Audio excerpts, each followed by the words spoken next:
నా పేరు సుబ్బారావు అండి. ఈరోజు అమావాస్య, చీకటి రోజు, న్యాయ వ్యవస్థకే ఒక చీకటి రోజు. కారణం ఏంటంటే కోర్టు శాసిస్తుంది. ఇగో మీకు ఇన్ని నెలలు శిక్ష వేస్తున్నాము, ఆ శిక్ష వేస్తున్నాము, ఇదని కోర్టునే ఈరోజు జగన్మోహన్ రెడ్డి గారు శాసించి నేను 11:30కు వస్తాను, 12:30 కల్లా వెళ్ళిపోతాను.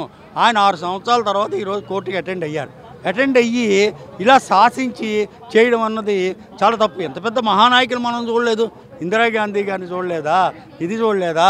కాబట్టి ఏంటంటే న్యాయ వ్యవస్థకి ప్రజల మీద, న్యాయం మీద నమ్మకం అన్నది ఉండాలి. ప్రతి ఒక్కళ్ళు కోర్టుకి ఎందుకు వెళ్తారు? మాకు న్యాయం జరుగుతుంది అని చెప్పి కోర్టు డిక్లేర్ చేస్తారు. అటువంటి కోర్టుని ఆయన శాసించి ఇది చేశారనమాట.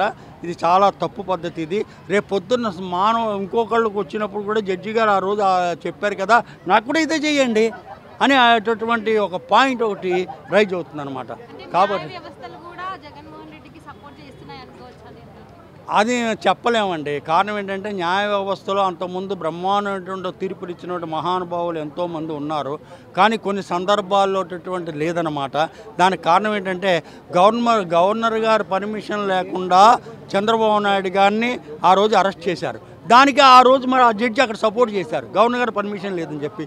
ఈరోజు కేటీఆర్ గారిని గవర్నర్ గారు పర్మిషన్ ఈరోజు ఇస్తే అప్పుడు కేటీఆర్ గారి విచారణ జరుగుతోంది. కాబట్టి ఏంటంటే న్యాయ వ్యవస్థ ఎప్పుడు కూడా ఒకలాగే ఉండాలి తప్ప దీనికి ఉండకూడదు అనమాట. ఇప్పుడు సుప్రీంకోర్టు ఒక జడ్జిమెంట్ ఇచ్చిందంటే ఇదే జడ్జిమెంటు రేపు పొద్దున ఇంకోళ్ళకి కూడా ఇదిగో బలానా జడ్జిమెంట్ బలానా వాళ్ళకి ఇచ్చారు, ఇదే జడ్జిమెంట్ ఇక్కడ ఫాలో అవ్వాలి అని చెప్పి వాదించడానికి లాయర్కి ఆస్కారం ఉంటుంది. అసలు కోర్టు అంటే ఏంటి? 10:30 కల్లా వెళ్ళాలి. 10:30కి వెళ్తే అక్కడ లిస్ట్ ఉంటుంది.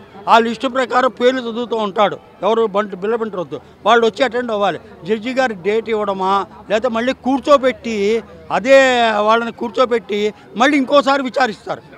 12 గంటకో లంచ్ తర్వాత అంతవరకు అలా కూర్చోవలసిందే.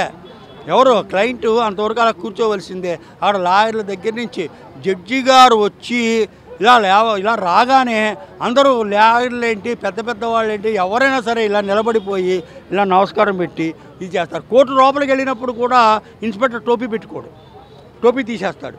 లోపల నుంచి నమస్తే సార్, ఆయన చూసినా చూడపోయినా ఇలా నమస్కారం చేసుకుంటూ లోపలికి వెళ్తాడు. అలాంటి కోర్టు వ్యవస్థ, అటువంటి జడ్జెస్ చేసేటటువంటి పనుల్లో ఈయన ఇవాళ శాసించాడు. నేను 11:30కి వస్తాను, 12:30కి వెళ్ళిపోతాను, నేను ఇది ఉంటానని చెప్పి. దీన్ని ఎంతవరకు మనం ఒబ్లేజ్ చేయాలి? కోర్టు యొక్క న్యాయం ఏమిటి, ఇదేమిటి? జనాలందరూ ఎలా ఎక్స్పెక్ట్ చేశారు?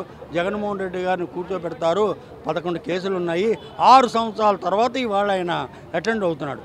ఎన్నో కేసులు ఉన్నాయి, ఆల్రెడీ ప్రూవ్ అయిపోయినవి ఉన్నాయి, ఎన్నో ఉన్నాయి. ఇదేంటంటే కేవలం తనకుండే పలుకుబడి, తనకు ఉండేటటువంటి హోదా, ఆయన ఒకప్పుడు సీఎంగా చేశారు, ఇప్పుడు ఎమ్మెల్యే కదా, ప్రతిపక్ష నాయకుడు కూడా కాదు కదా, ఇది చేయొచ్చు కదా. ఒక టైంలో ఇదే జగన్మోహన్ రెడ్డి గారు 16 నెలలు చెంచులగూడ జైల్లో పెట్టారు కదా, మనం చూసాం కదా, ఈ వ్యవస్థ అంతా చూసాం కదా. ఇప్పుడు ఎందుకు సరి అయినటువంటి నిర్ణయాలు తీసుకోలేకపోతున్నారు అనేటటువంటి ప్రజల్లో ఒక విధమైనటువంటి ఇది ఏర్పడుతుందన్నమాట. న్యాయానికి ఎప్పుడు అడ్డు ఉండకూడదు.